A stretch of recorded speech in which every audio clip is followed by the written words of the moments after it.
Guys, this is Kita Bussy with 180 Firearms Training. I wanted to talk to you about how to properly dry fire with dummy rounds. Now, if you don't know what dummy rounds are or dry fire is when you practice in your house with fake ammunition that's not going to go off. And you typically want to keep that separate from your live ammunition so you don't get them mixed up. So what I do is I use reloads. So you can, if you reload, you can do this yourself, or you can ask a friend who reloads, just have them make you ammo with no primer and no powder inside. Now I use the blue bullets for mine so I can tell the difference, but a lot of people will actually spray paint them a really bright color so they know that's a dummy round and it's not gonna go off. And that way, that blue bullet compared to my regular ammunition, my Supervel Hush Puppy, has a definite difference because that one's really shiny metal.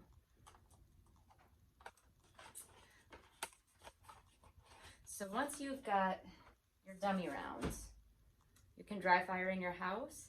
And the reason we need dummy rounds is because you need the weight of the magazine to simulate live fire.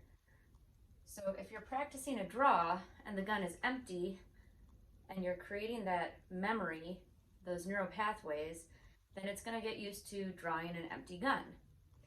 So instead, take your magazine, fill it to your capacity for your division with your dummy rounds, and practice your draw with that. If you're practicing an unloaded start, then obviously it's going to be unloaded, but you're going to be loading a full magazine into that gun. So now this magazine needs to be full. So you can practice your unloaded start with your dummy round magazine. Now, if you're practicing reloads, that's a little bit different. Because if you're reloading the gun, that means either the gun is empty or you don't have enough rounds left to finish your position. So you can practice both ways and you should alternate. Start with an empty magazine in the gun, then you're going to reload to your full magazine. The other option is starting with your magazine only halfway filled with dummy rounds or partially filled, because a lot of times we'll still have a couple rounds left, and then practice ejecting that. Now the reason for this is a lot of times when you eject a magazine, a lot of people will rotate it this way and hit it.